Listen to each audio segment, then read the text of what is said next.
जया किशोरी, जिन्हें जया शर्मा के नाम से भी जाना जाता है, 9 साल की उम्र से ही आध्यात्मिकता से जुड़ी हुई है।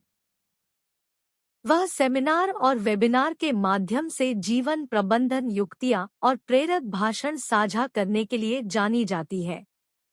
सोशल मीडिया पर बड़ी संख्या में फॉलोअर्स के साथ करोड़ों की संख्या में उनके प्रशंसक उनकी कहानियों और प्रेरक विचारों को उत्सुकता से सुनते हैं।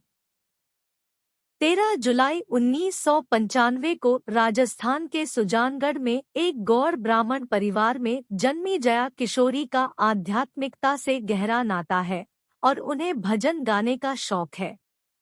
उनके पिता शिव शंकर शर्मा है और उनकी मां सोनिया शर्मा है। जया किशोरी की लोकप्रियता कम उम्र में ही बढ़ गई, खासकर टूटी गाड़ी जैसे भजनों और भागवत गीता, नानी बाईरो मायरो और रामायण पर आधारित कार्यक्रमों के लिए। जया किशोरी की जीवनी उनकी भक्ति और सफलता को दर्शाती है। वह न सिर्फ कथावाचक और भजन गायिका है, बल्कि सामाजिक कार्यों में भी बढ़-चढ़कर हिस्सा लेती है। वह अपने आयोजनों से प्राप्त आय नारायण सेवा ट्रस्ट को दान करती है, जो उदयपुर की एक संस्था है जो शारीरिक रूप से अक्षम बच्चों के इलाज पर ध्यान केंद्रित करती है।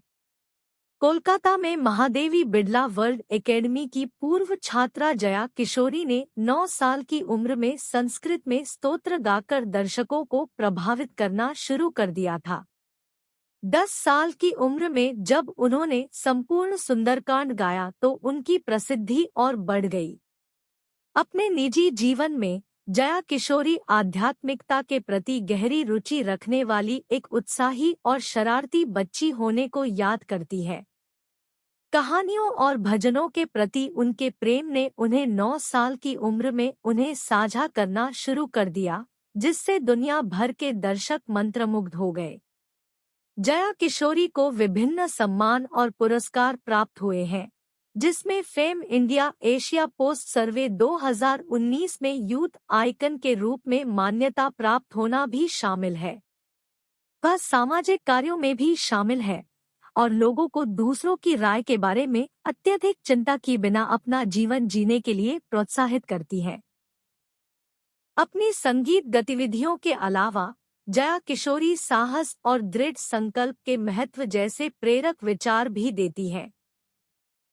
उनके भजन दर्शकों को बहुत पसंद आते हैं, जिससे वह आध्यात्मिक प्रेरणा चाहने वालों के बीच एक प्रिय व्यक्ति बन जाती है। जया किशोरी जी साधारण जीवन शैली पसंद करती है और उनका मानना है कि मोबाइल और लैपटॉप के अत्यधिक उपयोग के साथ बच्चों के जीवन पर प्रौद्योगिकी के प्रभाव के कारण मूल्यों में गिरावट आ रही है।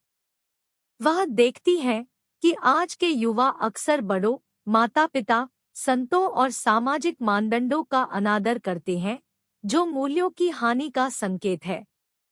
जया किशोरी जी अपने सरल और मधुर भाषणों के साथ-साथ अपने अनुभवों का उपयोग करके इन चिंताओं को समाज तक पहुंचाना चाहती है। अपनी उम्र की लड़कियों की सामान्य रुचियों के बावजूद वह भगवान की भक्ति के प्रति समर्पित है।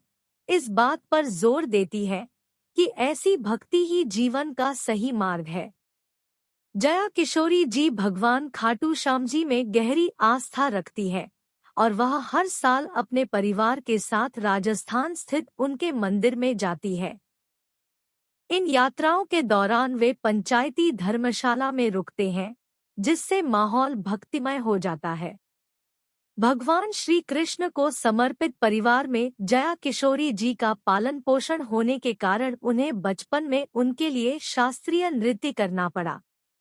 आज वह विश्व स्तर पर एक कथावाचक और भजन गायिका के रूप में पहचानी जाती है। जया किशोरी ने बताया था, मेरा असली नाम जया शर्मा है, जो मेरी दादी ने रखा था। जया किशोरी के गुरु ने उन्हें किशोरी उपाधि दी थी, इसलिए उनका नाम जया शर्मा से जया किशोरी हुआ। दरअसल पंडित गोविंदराम जी मिश्र ने जया शर्मा की भगवान श्री कृष्ण के प्रति श्रद्धा और प्रेम देखकर उन्हें किशोरी की उपाधि दी थी। जया किशोरी की कुल संपत्ति $2 मिलियन है। उनकी आय का स्रोत कथा और प्रायोजन से आता है। वह अपने सोशल मीडिया से भी खूब पैसे कमाती है। जया किशोरी की छोटी बहन का नाम चेतना शर्मा है। वह भी बड़ी बहन की तरह गाने का शौक रखती है। चेतना को भजन गाना काफी पसंद है। वह कई एल्बम में अपनी आवाज भी दे चुकी है।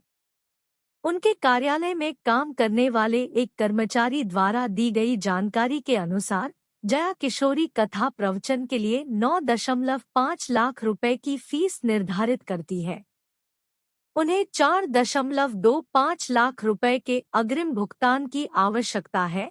शेष राशि कथा प्रवचन कार्यक्रम के बाद एकत्र की जाएगी।